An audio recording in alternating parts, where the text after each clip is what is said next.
থেকে দাঁড়িয়ে আছি, মানে লস পাইতেছি না। ট্রলারে তো বাচ্চা বুচ্চা যাওয়া যায় না, মানে ট্রলারে মানে সমস্যা হইতে আছে। আকাশের অবস্থা অনেক খারাপ, নদীতে ঢেউ আছে, তার জন্য বাচ্চা করে নিয়ে ট্রলারে যাইতে পারি না। যাত্রী, এখানে যাত্রী প্রচুর যাত্রী আছে, একটা লঞ্চ ভরার মতো যাত্রী আছে, তারপরে এখানে ওই ট্রলার দিয়ে যাত্রী আসা নেওয়া করতেছে। এটা শেষ কোথায় হবে? এটা কারা কারা করতেছে? এগুলা কাদের হাত আছে এগুলার পিছনে? এটা তো আমরা জানি না। লঞ্চে যাওয়াটা হলো কোনো রিস্ক নেই, নিরাপত্তা। ট্রলারে তো ঝুঁকিপূর্ণ, অনেক রিস্ক, আবহাওয়া খারাপ। এখানে মানুষই দাঁড়া রয়েছে, আপনি যাত্রী সামনেটা দেখেন, যদি বৃষ্টি পড়ে মানুষ কোথায় যাবে? মানুষ কোনো একটা নির্দিষ্ট অবস্থায় যাই যে দাঁড়াবে ওই প্রতিষ্ঠানও নাই। দ্বিতীয় কথা, এই সাগরের অবস্থা একদম ভয়াবহ। এখানে এই ছোটো ছোটো ট্রলারগুলো কীভাবে যাবে আমাদেরকে নিয়ে? আমাদের যান ঝুঁকিতে আছে, ছোটো ছোটো বাচ্চা আছে, এগুলো নিয়ে মাঝপথে যদি বৃষ্টি পড়ে মানুষের কী একটা অবস্থা হবে? সরকারের কোনো পদক্ষেপ আছে এখানে? কিছু নেই এখানে। তো আমরা মানুষ যারা শহরের থেকে এত কষ্ট করে দেশে আসি, দেশে আসি বেড়াবার জন্য, আমাদের তো কোনো একটা ভালো একটা সিকিউরিটি নেই। মানুষ এখন কি করবে? বাধ্য হয়ে যাচ্ছে। এখানে বৃষ্টি হলে মানুষ কোথায় দাঁড়াবে? মানুষ বাধ্য হয়ে জীবনে ঝুঁকি নিয়ে যাচ্ছে এখন। নগদ নিয়ে এলো হার না মানা হার অফার।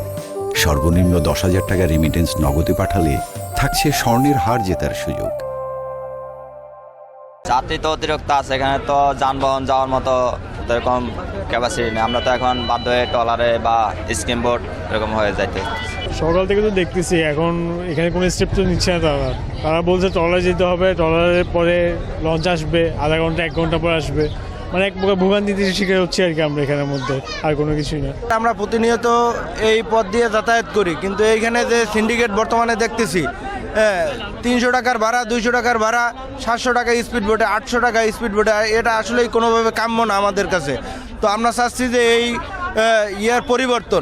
পরিবর্তন আগেও যেমন ছিল এখনও যদি এইরকমই চলে তো আমাদের তো কোনো কিছুর উন্নতি হইল না। আমরা চাচ্ছি এটার পরিবর্তন, এই সিন্ডিকেট আমরা ভাঙতে চাচ্ছি। সবাই সম্মিলিতভাবে আমরা প্রতিহত করব এবং চাচ্ছি যে এইখানে এইরকম সিন্ডিকেট যেন আর ভবিষ্যতে না হয়, মানুষের ভোগান্তি যেন না হয়, সবাই যেন স্বস্তিতে বাড়ি আসতে পারে এবং ঈদযাত্রা শেষ করে এবং যার যার গন্তব্যে পৌঁছাইতে পারে।